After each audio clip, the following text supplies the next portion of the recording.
You may be seated.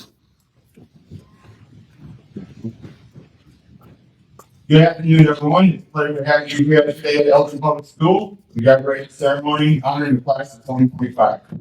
These students stand before us have demonstrated incredible effort and commitment to reach this milestone. They are a remarkably skilled group, each possessing a diverse array of talent. I hope that they take the moment to appreciate and celebrate these activities and achievements. I would also like to express my gratitude to their teachers and parents for the unwavering support and encouragement they have provided over the years. Each student is fortunate to have such dedicated adults in their life. On behalf of the class of 2025, I say a warm welcome and sincerely hope you enjoy the ceremony.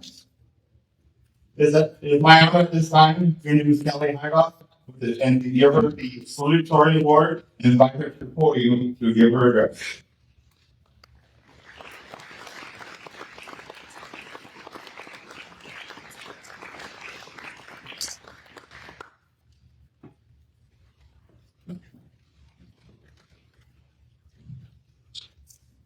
Good afternoon, friends, families, teachers, and most importantly, my fellow graduates. My name is Callie Hygoff, and it is my honor to be standing here as salutatorian of the class of 2025. Before I go any further, I want to take a moment to say thank you to our teachers. Thank you for being our educators. You've been mentors and role models. You challenge us to think deeper, aim higher, and believe in ourselves even when we doubted our own abilities. To our parents and families, thank you for being our foundation. Whether it was a ride to school, a home cooked meal, or simply believing in us on days we didn't believe in ourselves, your love and sacrifices carry us here. And to my classmates, thank you. Each of you brought something unique to this class, and it wouldn't have been the same without you. Everyone always says, enjoy your high school years. They'll be the best years of your life. While this is true, and I could go on and on about the countless memories, like running homecoming 3 years in a row, being stuck in New York for an extra 2 days on our last trip, or the boys stealing Mr. Children's honey bun. One thing I've learned that these past 4 years is that we determine our own futures. Today, we stare at the end for something new. We wear these caps and gowns not just as tradition, but as a symbol of everything we work for, everything we've overcome together. The beauty of this class is that we are not all the same. In fact, we are living proof of different dreams, personalities, backgrounds, and goals. High school has given us the tools to go into the future and pursue our own individual passions. Some of us were quiet observers, others loud leaders. Some were driven by passion and others by persistence. But no matter who we were when we started, we arrived here, side by side. Some of us have been here since the very beginning, walking these halls for years, growing up together. And others joined us along the way, bringing new energy, new perspectives, and friendships we didn't know we needed. No matter when we arrived, we shared something real. Together, we became a part of something bigger than ourselves. A class, a community, a family. In a world that often tries to tell us who to be, stay true to who you are. Your goals might look different from the person next to you, and that's the point. Follow them anyway. Their journey is yours, and it's worth every step. The future is not something we enter, it's something we create. And today, we get to start building it. As we go out into the world, let's not forget this lesson. We don't have to be the same to stay together. We just have to keep showing up, be ourselves, and maybe, just maybe, answer emails before the deadline. Thank you.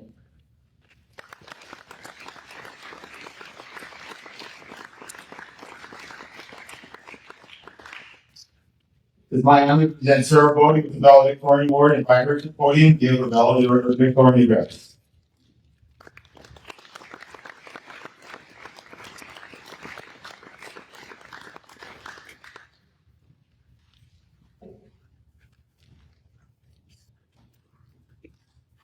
Good evening, faculty, family, and fellow writers.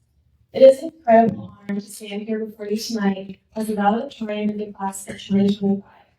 As I reflect on our time together, it's hard to believe how quickly these years have passed. And yet, in many ways, it feels like we've been building towards this moment and on this journey for forever. We face challenges, celebrate victories, and grow as individuals. Whether you've been here since kindergarten or joined us somewhere along the way, each one of us brought something different to this class. And we have each contributed something special to this journey. And together, we've accomplished a lot. We've had our share of highs and lows, but one thing has always stayed constant: our ability to rise to the occasion. One memory we can all be proud of is our unforgettable streak of winning homecoming 3 years in a row. Those wins weren't just about the dress-up days, games, or posters. They were about energy, unity, school spirit, and the kind of determination that shows up when a pizza party is at stake. Throughout our time here, high school wasn't just a series of classes we attended each day. It was a place where we learned what it really means to show up. For some of us, that meant walking in with only 1 minute to spare, myself. I discovered how much I love learning and how rewarding it is to challenge myself academically and through service. Whether it was helping at community events, volunteering our time, or stepping up when no one else would, we came to understand that success doesn't always come from big, flashy moments. More often, it's the behind-the-scenes effort that defines who we are and makes the biggest difference. As I move forward to study political science and eventually pursue a career in law, I take with me the belief that advocacy and service are at the heart of making a meaningful impact. As those have impacted me deeply, and I learned that making a positive impact on others is one of the best things that an individual can do. The values we learn here will not only guide my path, but the rest of the graduates as well. But none of this would have been possible without the people who supported us along the way. To our parents and families, thank you for your unconditional love and encouragement. You've been our foundation through every challenge, every victory, every event, and every late night of home. We wouldn't be here without your guidance. To the faculty and staff, thank you for your dedication to teaching and mentoring. You've not only equipped us with the knowledge, but the wisdom that will help us in the real world as adults. You've shown us how to lead, be confident in ourselves, and have the drive to be the best versions of ourselves. Here's the class of 2025. This is our moment. While spring marks the end of this chapter, it's only the beginning of what's still to come. From the classrooms to the courts, the community events to the early morning practices, we built more than just memories. We built character and the foundation for whatever comes next.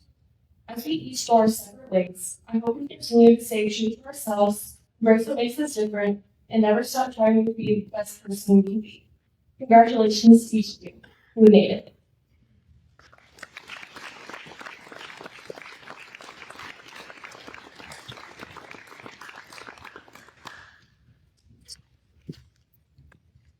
I now invite Elton Public Choir to the stage, they're directed by Mr. Edite.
In my honor, being introduced this year's guest speaker, Chris Solomon, 26th-year veteran of the financial services industry.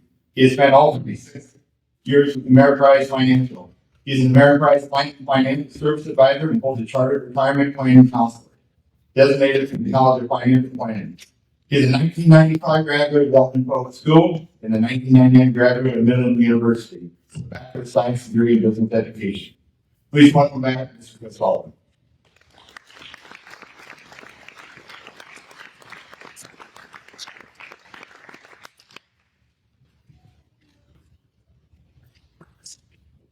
Thank you, Superintendent Brockhouse, Principal Wemhoff, board members, teacher staff, and congratulations to the class of 2025. It's an honor to be here with you today. Most of you graduates likely don't know who I am. 30 years ago, I sat right here you sit now, a member of the class of 1995. I'd like to note, the last time I gave a speech of any sort, it was standing right at the same podium 30 years ago. I gave the same auditorium speech as Bodie just gave. Congratulations, Sarah. We're done. Congratulations, Cal.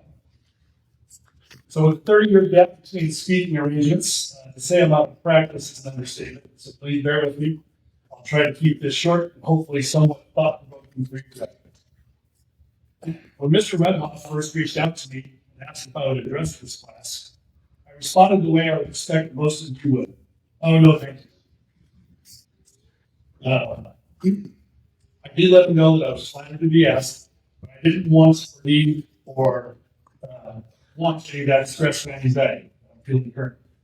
Of course, Mr. Wemhoff doesn't give up very easily. He continued to text with me back and forth. I began to realize something interesting later on that evening. My mindset was changing. I began to start thinking of the reasons why I should say yes instead of the reasons I wanted to say no.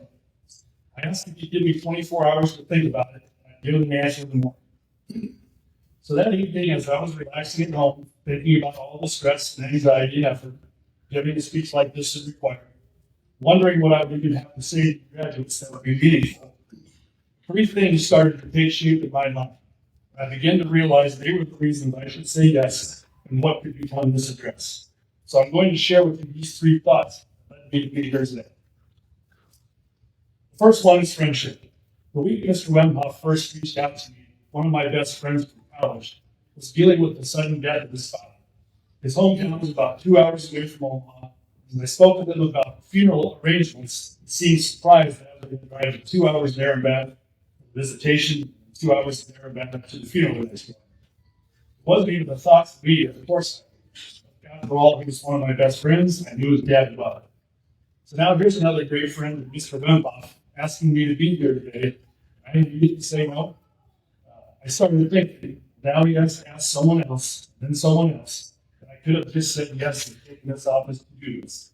We all know how busy he is. To add to that, another one of my best friends has a daughter graduating here today. I decided it was time for me to show up for my friends.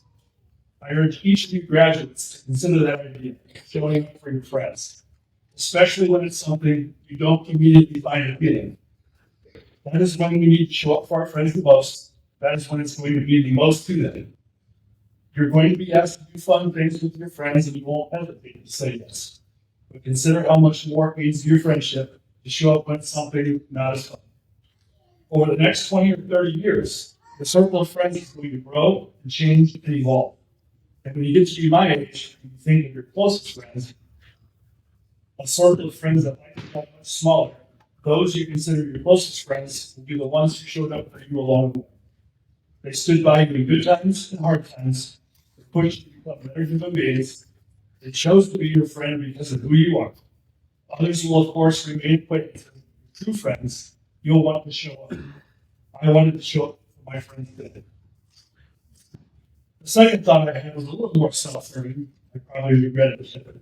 It's the opportunity for personal and professional growth.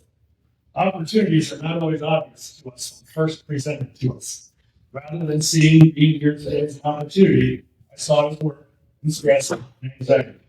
And none of us seek those things. But I eventually saw the opportunity.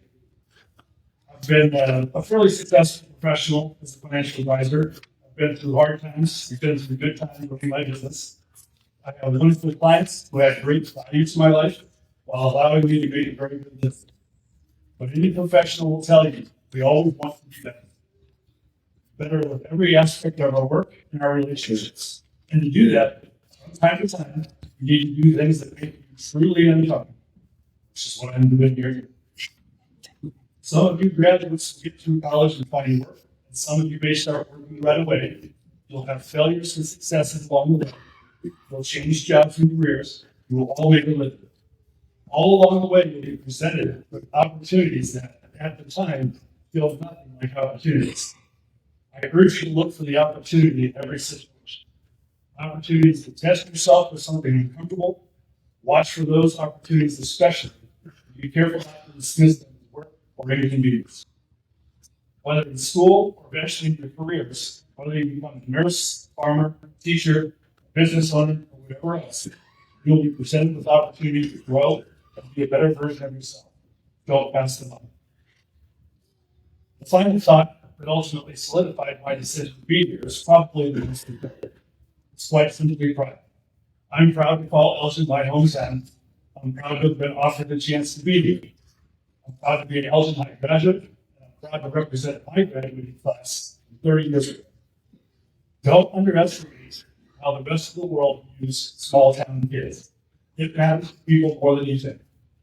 When future employers, customers, clients, business associates ask, so where's home? Where did you grow up? Be proud to say, oh, a small town called home. You will get their attention and matters to people more than you think. When people hear you're from a small town, however, they immediately have an expectation.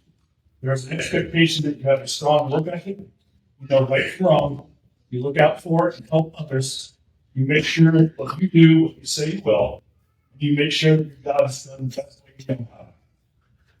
You have all grown up in a wonderful community with supportive teachers, parents, coaches, school leaders, and employees. You've been given support that will not always be so present in your adult life. You can repay all the support from your teachers and parents and everyone else who cheered you on by living up to that same expectation. Take pride in where you're from and all the things you set out to do. I promise that will serve you well. I congratulate each one of you graduates and wish you all the best in all that you do. Be sure to show up for your friends, look for the opportunity in everything, be proud of who you are and where you're from. Enjoy your graduation day, make good decisions today and every day, and good luck to all of you wherever your future takes you. It's been an honor to be here. Thank you.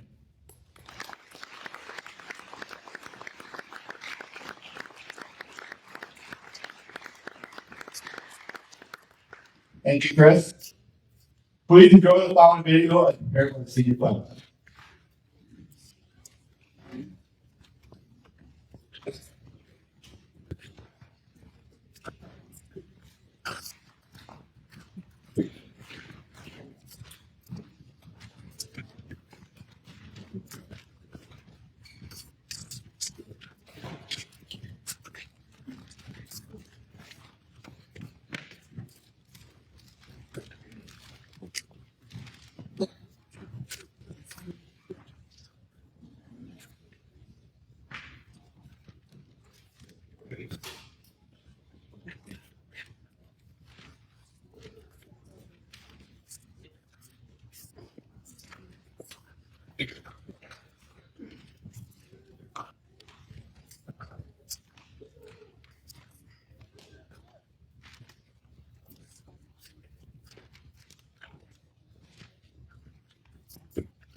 President, Mrs. Lisa Welding. As the Superintendent of Elgin Public Schools, it is my distinct honor to recommend that these 17 students be granted their diplomas and certificates today. They have duly met the requirements set both by the state of Nebraska and by Elgin Public Schools. Taylor Michael Beckman.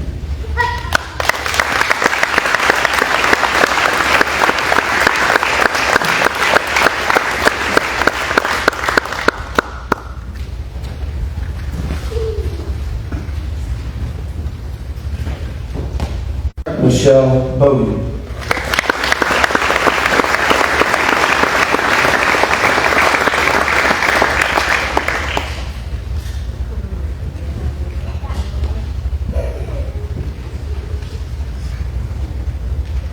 Samantha Claire Dury.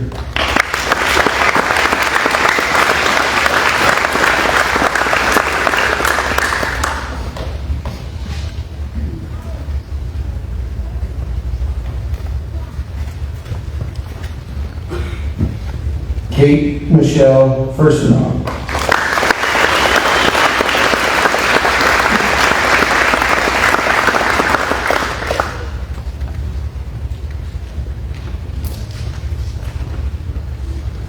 Riddick A. Edward Graham.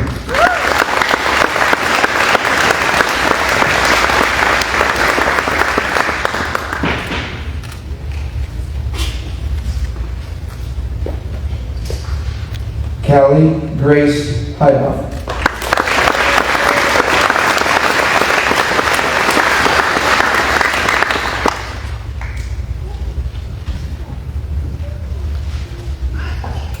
Chloe Jean Henry.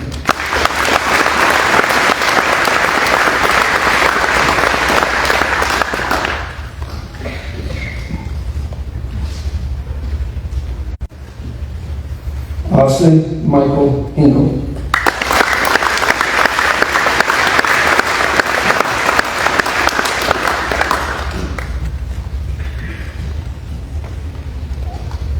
Helen Joseph Hofer.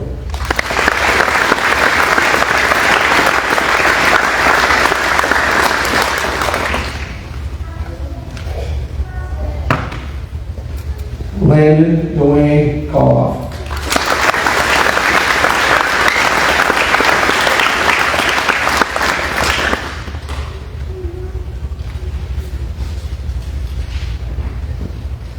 Emma Haley Kinney.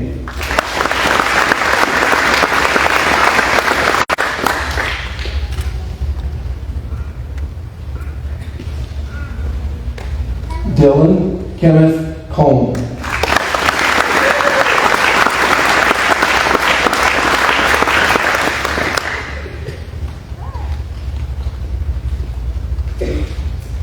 Isabella Jocelyn Martinez.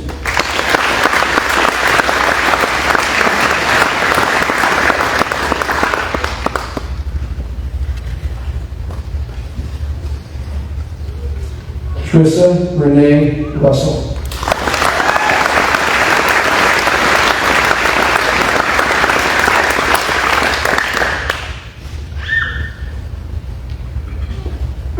Jaden Elizabeth Schraub.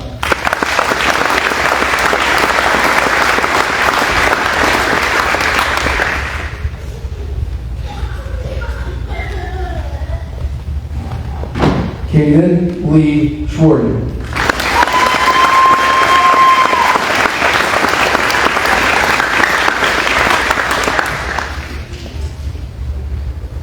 Lauren Faith Vittenboss.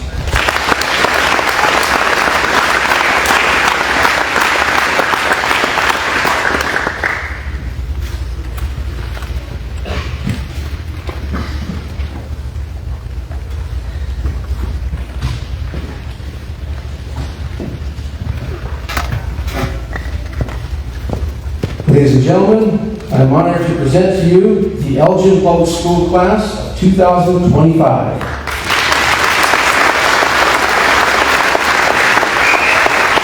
Enjoy the music as the 2025 graduates present a flower to their family.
This brings our graduation ceremony to a close this afternoon. I want to express my gratitude to all who attended and celebrated this significant occasion with us. A heartfelt thanks to Mrs. Joanne Anderson and Mr. Hideout for wonderful music today, and a special acknowledgement to Chris Sullivan for delivering the charge.